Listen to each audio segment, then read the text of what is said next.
ನಮಸ್ತೆ. ಶ್ರೀ ಪರಂಜ್ಯೋತಿ ಭಗವತಿ ಭಗವಾನರ ಪವಾಡ. ತಮಿಳುನಾಡಿನ ನಾಮಕ್ಕಲ್ನ ನಕುಲ್ ಕಾರ್ತಿಕ್ ಅವರು ತಮ್ಮ ಜೀವನದಲ್ಲಿ ನಡೆದ ಒಂದು ಸುಂದರವಾದ ಅನುಭವವನ್ನು ಹೀಗೆ ಹಂಚಿಕೊಳ್ಳಲು ಬಯಸುತ್ತಿದ್ದಾರೆ. ನೇಮಂನಲ್ಲಿ ನಡೆದ ಯುವ ವರ ಯಜ್ಞದಲ್ಲಿ ಭಾಗವಹಿಸುವ ಅವಕಾಶ ನನಗೆ ಲಭಿಸಿತು.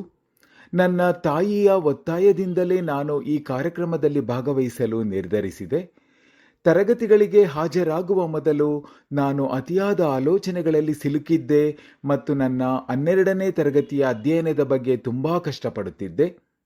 ನಾನು ನಿರೀಕ್ಷಿಸಿದ ಅಂಕಗಳು ಬರದಿದ್ದಾಗ ಅದನ್ನು ಹೇಗೆ ಸ್ವೀಕರಿಸಬೇಕು ಅಥವಾ ಹೇಗೆ ಮುಂದುವರಿಯಬೇಕು ಎಂದು ನನಗೆ ತಿಳಿಯುತ್ತಿರಲಿಲ್ಲ. ನನ್ನ ಓದು ಮತ್ತು ಅಂಕಗಳ ಬಗ್ಗೆ ನಾನು ಯಾವಾಗಲೂ ಗೊಂದಲ, ಒತ್ತಡ ಮತ್ತು ಮಾನಸಿಕ ಅಶಾಂತಿಯನ್ನು ಅನುಭವಿಸುತ್ತಿದ್ದೆ. ಯುವ ವರಯಜ್ಞದ ತರಗತಿಗಳಲ್ಲಿ ಅಲ್ಪಾವಧಿಯ ಮತ್ತು ದೀರ್ಘಕಾಲದ ಗುರಿಗಳ ಮೂಲಕ ನಮ್ಮ ವೃತ್ತಿಜೀವನದಲ್ಲಿ ಯಶಸ್ಸನ್ನು ಹೇಗೆ ಸಾಧಿಸಬೇಕು ಎಂಬ ಬಗ್ಗೆ ನಮಗೆ ಸುಂದರವಾಗಿ ಮಾರ್ಗದರ್ಶನ ನೀಡಲಾಯಿತು. ನಮ್ಮ ಗುರಿಗಳ ಮೇಲೆ ಗಮನವನ್ನು ಹೇಗೆ ಕೇಂದ್ರೀಕರಿಸಬೇಕು ಮತ್ತು ಸ್ಪಷ್ಟತೆ ಹಾಗೂ ಸರಿಯಾದ ದೃಷ್ಟಿಕೋನದೊಂದಿಗೆ ಅವುಗಳತ್ತ ಹೇಗೆ ಸಾಗಬೇಕು ಎಂಬುದನ್ನು ಅವರು ವಿವರಿಸಿದರು. ಈ ಬೋಧನೆಗಳ ಮೂಲಕ ಅಂಕಗಳ ಬಗ್ಗೆ ಒತ್ತಡಕ್ಕೊಳಗಾಗುವ ಅಥವಾ ನಿರುತ್ಸಾಹಗೊಳ್ಳುವ ಬದಲು ಅವುಗಳನ್ನು ನನ್ನ ಪರಿಶ್ರಮದ ಫಲವೆಂದು ಹೇಗೆ ಸ್ವೀಕರಿಸಬೇಕು ಎಂಬುದನ್ನು ನಾನು ಕಲಿತೆ. ನನ್ನ ಗುರಿಗಳ ಮೇಲೆ ಸರಿಯಾಗಿ ಗಮನ ಹರಿಸುವುದು ಮತ್ತು ಅವುಗಳನ್ನು ಸಾಧಿಸಲು ಸ್ಥಿರವಾಗಿ ಕೆಲಸ ಮಾಡುವುದು ಹೇಗೆ ಎಂಬುದನ್ನು ಸಹ ನಾನು ಕಲಿತೆ.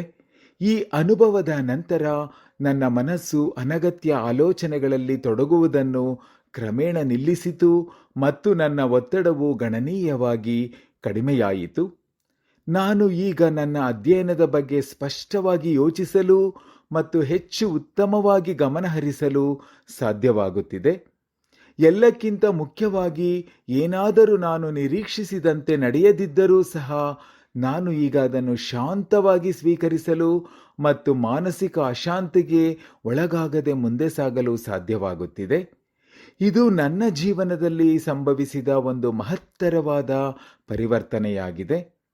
ನನ್ನ ಮನಸ್ಸಿನಲ್ಲಿ ಇಂತಹ ಸುಂದರವಾದ ಬದಲಾವಣೆಗಳನ್ನು ಕರುಣಿಸಿದ ಮತ್ತು ನನ್ನನ್ನು ಸ್ಪಷ್ಟತೆ, ಏಕಾಗ್ರತೆ ಹಾಗೂ ಶಾಂತಿಯತ್ತ ಮುನ್ನಡೆಸಿದ ನನ್ನ ಪ್ರೀತಿಯ ಶ್ರೀ ಪರಂಜ್ಯೋತಿ ಭಗವತಿ ಭಗವಾನರ ದಿವ್ಯ ಪಾದ ಕಮಲಗಳಿಗೆ ನನ್ನ ಹೃತ್ಪೂರ್ವಕವಾದ ಕೃತಜ್ಞತೆಗಳನ್ನು ಅರ್ಪಿಸುತ್ತಿದ್ದೇನೆ.